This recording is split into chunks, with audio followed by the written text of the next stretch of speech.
PM Modi ने 9 वर्षों में हिंदुत्व को लेकर क्या क्या किया है, वे सब जानते हैं। अब इसके बाद कुछ बचता नहीं है कहने को, लेकिन आज के सवाल इसी से उठ रहे हैं। क्या है हमारे सवाल? ये सवाल रहे आपके सामने। बीजेपी के हिंदुत्व पर संतों के सवाल, वोटों की राजनीति को लेकर छिड़ा बवाल। कांग्रेस ने भी बहती गंगा में डुबकी लगाई, सिर्फ फायदे के लिए हिंदुत्व को बीजेपी को हिंदुत्व की याद आई। संतों पर बीजेपी ने साधी चुप्पी, कहा दुनिया जानती है हिंदुत्व के लिए क्या करती है बीजेपी। पीएम मोदी को आती है केवल कूटनीति, निश्चलानंद स्वामी के बयान पर सियासत भड़की। हिंदुत्व के पक्षधर नहीं है, ये बड़ी बात कह गए हैं वो। और कांग्रेस को चूंकि ये बयान सूट कर रहा है तो कांग्रेस इसे जाहिर सी बात है कि बूस्ट भी कर रही है।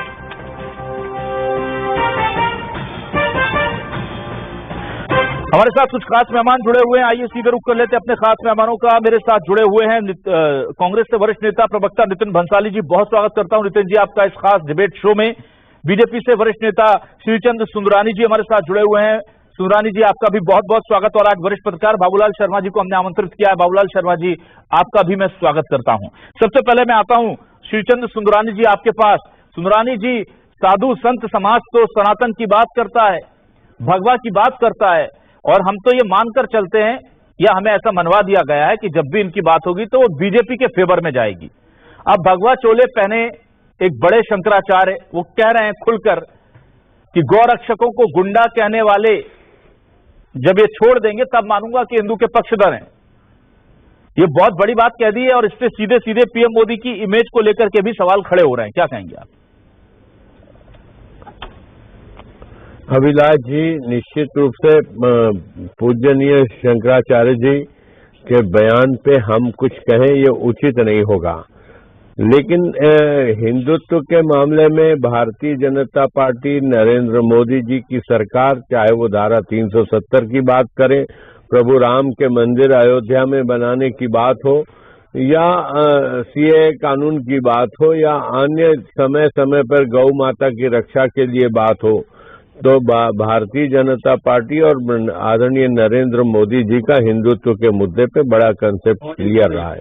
चाहे पाकिस्तान को आंख दिखाने की बात हो या अन्य ऐसे अवसरों पर जहां पे हिंदुत्व को संगठित देखने की हो, भारतीय जनता पार्टी ने पूरे देश में हिंदुत्व में जन जागरण लाकर पूरे हिंदू समाज को संगठित करने का काम, हिंदू समाज की स्वाभिमान की रक्षा करने का काम, विशेषकर भारतीय समाज पूरे भारतवर्ष का सम्मान कैसे बढ़े देश में भी और विदेशों में भी, विश्व में कैसे भारत का स्थान बने, इस दिशा में आदरणीय नरेंद्र मोदी जी ने प्रधानमंत्री रहते हुए पूरा काम किया है। ठीक है, शंकराचार्य जी निश्चित रूप से आदरणीय है, सम्मानित है, उनका हम बड़ा आदर। और वो ये भी तो कह रहे हैं ना साथ ही साथ, संत बड़े भावुक होते हैं साहब। सुंदरानी जी वो ये कह रहे हैं कि गौरक्षकों को गुंडे कहते हैं पीएम मोदी।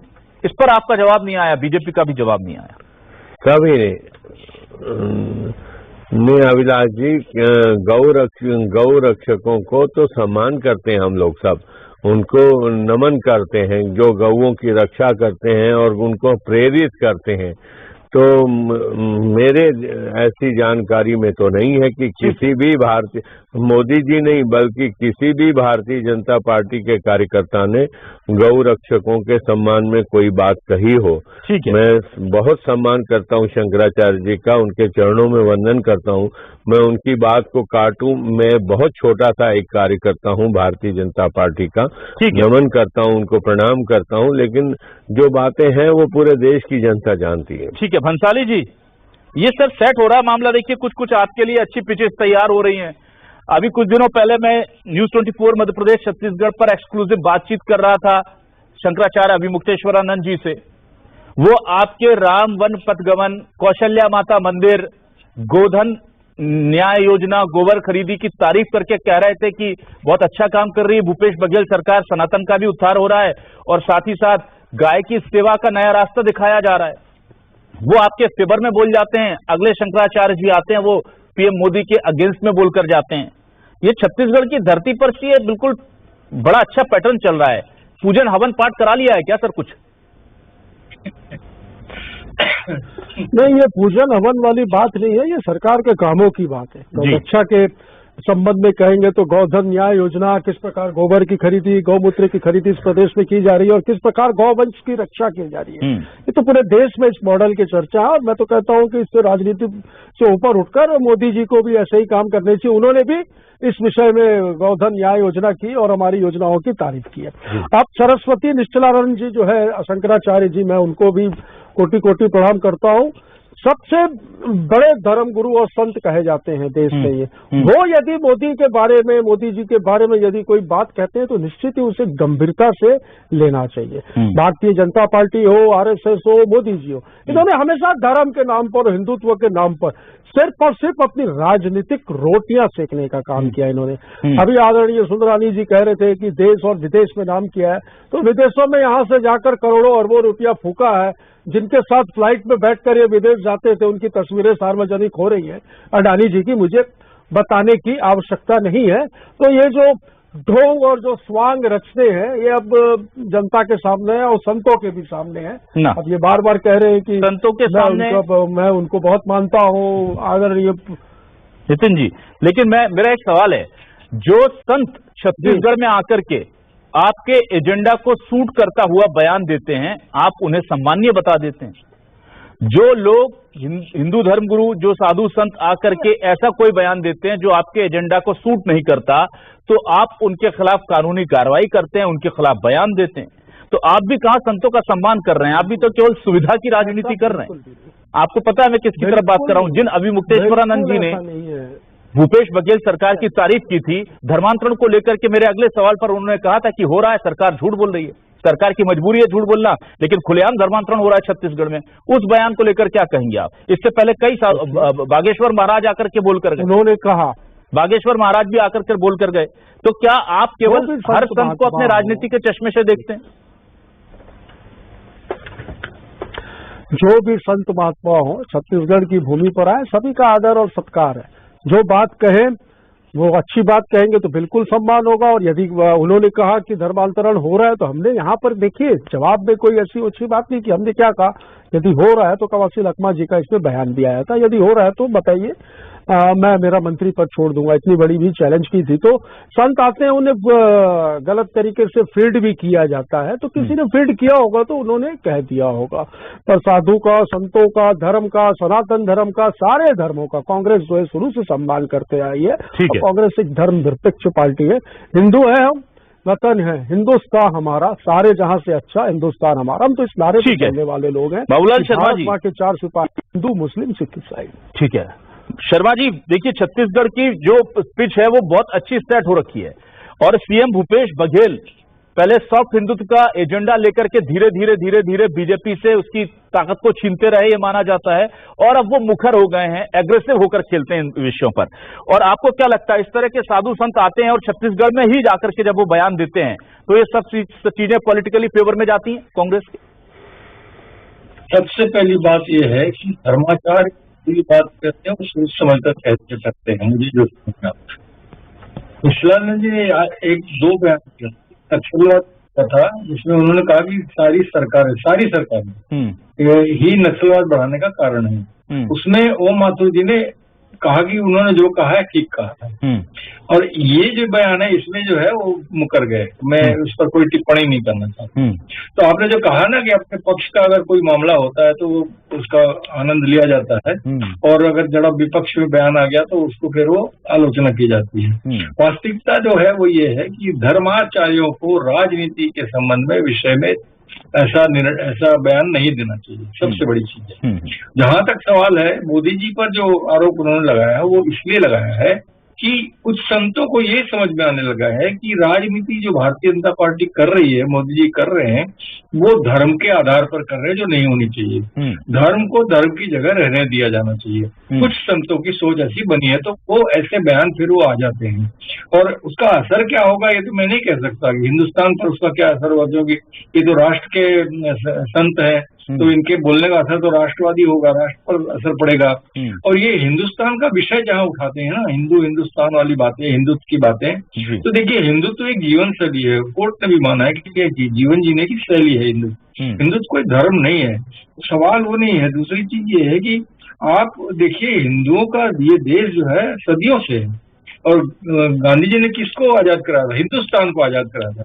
आक्रांता है, इतने मुस्लिम आक्रांता है, यहाँ राज किया उन्होंने, लेकिन वो हिंदुस्तान का नाम नहीं बदल पाए।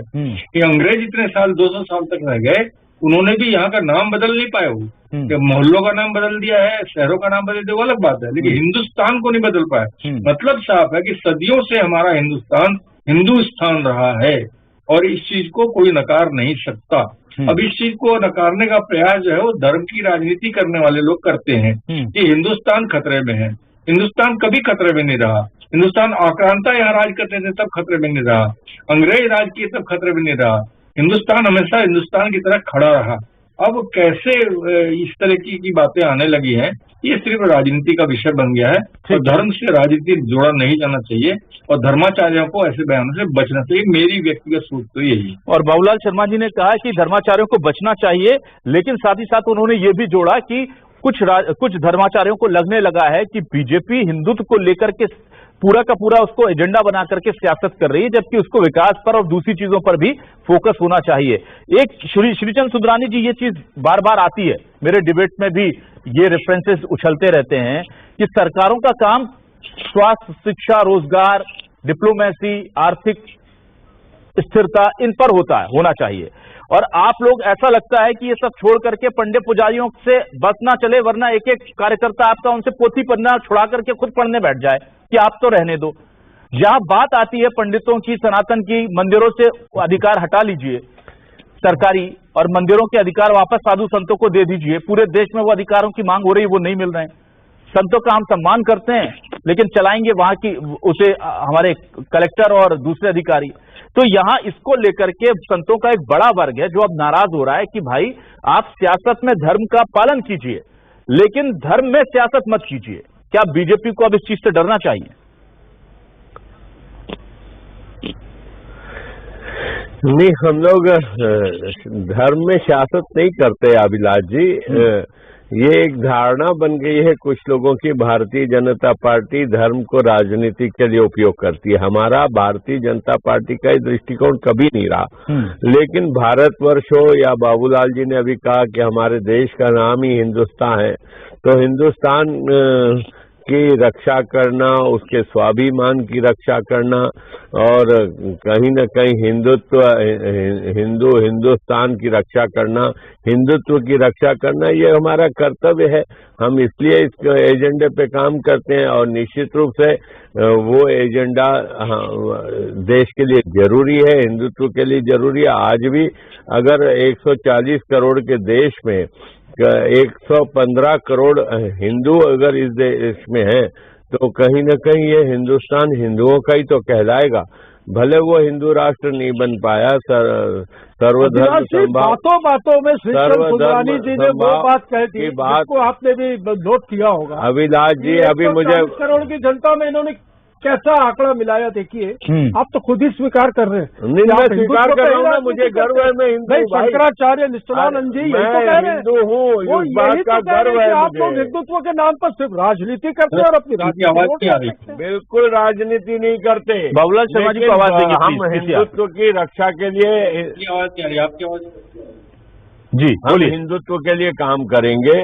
हिंदुत्व के ऊपर कोई भी कुठाराघात होगा उसका विरोध करेंगे हम ना, हिंदुत्व के ऊपर भाई को लड़ाएंगे, कोई लड़ाई वाला काम नहीं करेंगे। सर्वधर्म संभाव। चुनाव आएगा तो गौ माता की बात करेंगे, एक मिनट, कभी ईसाइयों को बुलाएंगे मोटा अनाज। नहीं, धर्मांतरण करने दे छत्तीसगढ़। सुंदरानी जी, हिंदुत्व पर कुठाराघात होगा तो आप उसके खिलाफ खड़े होंगे। यहाँ हिंदू ही कह रहे हैं कि आप हमारे हिस्सों पर कुठाराघात कर रहे हैं। एक भी प्रकरण ये धर्मांतरण का साबित कर दे, मैं राजनीति से आपके चैनल में इस्तीफा दे दूंगा, यहीं पे मैं छोड़ दूंगा राजनीति करना। यदि ये कभी मामला धर्मांतरण का साबित कर दे तो लफाजी करने से नहीं चलेगा, कोई भी चीज हो नियम कायदे कानून से। अरे ना ठीक है नितिन भंसाली जी, वो धर्मांतरण, नितिन भंसाली जी आप भी चैलेंज करते रहते हैं कि धर्मांतरण का मामला साबित कर दीजिए, और आप भी एक लिस्ट लेके घूम रहे हैं कांग्रेस के लोग कि कितने चर्च बने हैं, उसकी कोई आपने, मैंने सुना कोई सर्वे कराया है, वो लिस्ट आप लोग भी तो नहीं सामने रखते, सार्वजनिक करते। सियासत आप लोग खूब कर रहे हैं, ये सबको समझ में आता है, ठीक है, वो करती हुई है, सियासी पार्टियां सियासत नहीं करेंगी तो क्या करेंगी? चर्च इनके शासन का पूरा धर्मांतरण करा रहे हैं, पूरा धर्मांतरण हम ही करा रहे हैं। ये नारायण पूरे देश में धर्मांतरण हो रहा है। अरे मोदी जी को बोलो केंद्रीय स्तर पे कोई मजबूत कानून बना दे। छत्तीसगढ़ में ना बड़े पैमाने में। सुंदरानी जी मुझे ये बताइए, गौ रक्षकों को लेकर नाराजगी क्यों है सुंदरानी जी? वो इस तरीके की हरकतें करके यहाँ पर व्यवहार होता। बंसाली जी आपके पास आ रहा हूं मैं, पहले मैं सुंदरानी जी से जानना चाहता हूं, गौ रक्षकों को लेकर बीजेपी के नेताओं के प्रति साधु संतों में इतनी बड़ी नाराजगी क्यों है सर? नहीं अभिलाष जी, अगर किसी साधु संत को इस बात की नाराजगी होगी तो निश्चित रूप से हम उनकी नाराजगी को दूर करेंगे। मतलब की नाराजगी है होगी तो मैंने तो नहीं, अरे अरे मुझे अपनी बात पूरी करने दो। नितिन जी एक बार बोलने दीजिए, नितिन जी एक बार बोलने दीजिए, मैं बोलता हूँ कि आपके बीच में। ठीक है सुंदरानी जी बोलिए मेरे को, ना सुंदरानी जी बोलिए, मेरे को डरा रहे हैं, बीच में मत बोलो। ना तो वो तो डरा सकते हैं, बड़े बंसाली जी बड़े हैं, वो हम सबको डरा सकते हैं और उन्हें बाबूलाल शर्मा जी डरा सकते हैं। जी बोलिए। अभिलाष जी, हाँ अभिलाष जी, अगर किसी साधु संत में, मैं स्वीकार करता हूं, अगर किसी साधु संत में नाराजगी होगी इस बात को लेकर तो निश्चित रूप से भारतीय जनता पार्टी के नेता उस नाराजगी को दूर करेंगे, क्योंकि भारतीय जनता पार्टी गौ रक्षकों का सम्मान करती है। हाँ। उनके बारे में हम शब्द सुनना भी नहीं चाहते, उनके विरोध में कोई बात करे हम सुनना नहीं चाहते। ठीक है, कहाँ कर दिया, ऐसे ही बोल दिया शंकराचार्य जी ने। अरे हम बोल रहे ना, अगर उनकी नाराजगी नहीं सत्य है कि आप सुंदरानी जी बात ही नहीं कर रहे ना, वही तो दिक्कत है। हम बात ये कहाँ की बात कहाँ। ठीक है, चलिए मैं भंसाली जी के पास आता हूँ। भंसाली जी मुझे एक चीज बताइए। सुंदरानी जी आ रहा हूँ मैं, सुंदरानी जी में आ रहा हूँ। भंसाली जी आप कहते हैं कि आपके पास लिस्ट है, सबसे ज्यादा चर्च बने हैं जो बस्तर में, वो रमन सरकार के कार्यकाल में बने, लेकिन हम दिखाएंगे नहीं। वो लिस्ट हमारे ब्लैकमेल करने के काम आएगी, सियासत के तौर पर जुमले उछालने के काम आएगी। दूसरा आप कहते हैं कि एक बड़ा विरोधाभास आप करते हैं, आप कह रहे हैं इनसे कि आप साबित कीजिए कि हमारे 4 साल के कार्यकाल में एक चर्च बनाओ। दूसरी तरफ आप कहते हैं कि रमन सिंह के 15 साल के कार्यकाल में कई चर्च बने, आपने साबित किया किसी को? आपने जब विपक्ष में थे, आप 15 साल में साबित कर पाए जब सबसे ज्यादा चर्च बने, जो ये 4 साल में कर दें आपके चर्च साबित? नहीं, मैं तो ये कह रहा हूँ ना, 80% चर्च बने। हाँ। अब आप गिन लीजिए कितने साबित करो ना। अरे आप धर्मांतरण साबित करो, मैं तो चर्च साबित करने के लिए तैयार हूं। नारायणपुर हमको सर्वधर्म, सभी धर्मों के हित की और सुख की बात करने वाले लोग हैं। और ये नारायणपुर की घटना में इनका जिलाध्यक्ष, भाजपा का जिलाध्यक्ष और अन्य भाजपा के 4 कार्यकर्ता आरोपी है और जेल में, जिन्होंने उस हिंसा में एसपी का साथ बोला था, जहाँ ये घटना घटी थी धर्मांतरण के नाम पर, वहाँ पर यह साबित हुआ था कि भारतीय जनता पार्टी के नेता इसमें शामिल है, इसलिए इनके पेट में लोगों के खिलाफ FIR दर्ज करिए। रायपुर की पुरानी बस्ती, अरे भाई साबित करो, साबित करो ना भैया। ठीक है, रायपुर में ये नारायण, ठीक है, चलिए मैं एक लास्ट कमेंट बाबूलाल शर्मा जी से लेता हूँ ना। ठीक है, मैं बाबूलाल शर्मा जी के पास आता हूँ। बाबूलाल शर्मा जी मुझे ये बताइए, छत्तीसगढ़ में कांग्रेस ने जिस तरह से हिंदुत्व को अपने पाले में लाने की कोशिश की है, वो उसमें कितनी हद तक सफल हुई है, मेरा पहला सवाल ये है। और दूसरा सीधा सवाल ये है कि धर्मांतरण को लेकर के भले ही कांग्रेस अभी ये कहती है वो बीजेपी को काउंटर कर लेती है, लेकिन जो आक्रोश हमें दिखता है आदिवासी इलाकों में, क्या आपको लगता है कि ये इनकी इस कोशिश पर पानी फिर सकता है, बस्तर को खासतौर से अगर ये अपने पक्ष में लाना चाहते हैं तो? देखिए, हिंदुत्व का अपने पाले में लाने के बाद जो है उसमें कोशिशें जो है बहुत हुई है, राम वन गमन पथ है, कौशल्या माता का मंदिर है, राम को भांचे के रूप में स्थापित किया जाना है, क्योंकि हम लोग यहाँ भांचा का पैर छूते हैं, तो वो स्थापित करने की कोशिश, जनता के बीच में इस बात को लाने की कोशिश। अब इसका लाभ हानि क्या होगा, क्या नहीं होगा, उसका रिजल्ट क्या आएगा, ये मैं आपको बता दूं कि जनता के ऊपर है। जनता उसको किस तरीके से देख रही है, वो हिंदुत्व में राम मंदिर को देखेगी या हिंदुत्व में वो राम वन गमन पथ को देखेगी, किस तरीके देखेगी। अपने अपने राम है, इनके अपने राम है, उनके जय सिया राम है, इनके जय श्री राम है, उनके जय सिया राम है। तो ये तो छत्तीसगढ़ की बात है, लेकिन छत्तीसगढ़ में जो है ये मुद्दा कम चलेगा, धर्मांतरण का मुद्दा कम चलेगा, हिंदुत्व कम चलेगा। जो विधानसभा के चुनाव होंगे वो निश्चित रूप से जो है वो विकास के चरणों में जो 15 साल के काम ये बताएंगे डॉक्टर रमन सिंह की तरफ से, और ये भूपेश बघेल अपने ग्रामीण व्यवस्था को बताएंगे, जो ग्रामीण योजनाएं उन्होंने बनाई है उसके लाभ हानि क्या और जनता के ऊपर क्या प्रभाव पड़ा है, वही रिजल्ट में परिवर्तित होगा। ठीक है। तो कुल मिलाकर के छत्तीसगढ़ में भले ही कोई भी साधु संत आए, उसके बयान को बड़ा करके उस पर प्रतिक्रियाएं दी जाती हैं, पीएम मोदी, सीएम भूपेश बघेल जिस पर भी बयान दिया जाए, हिंदुत्व को लेकर के कुल मिलाकर के माहौल बनाने की कोशिश है। किसके पक्ष में जाएगा वक्त बताएगा, लेकिन हमारे एक्सपर्ट्स कह रहे हैं कि चुनाव में तो विकास ही काम आएगा। बहुत बहुत शुक्रिया नितिन भंसाली जी, श्रीचंद सुंदरानी जी, बाबूलाल शर्मा जी हमारे साथ जुड़ने के लिए। तमाम दर्शकों का शुक्रिया, नमस्कार।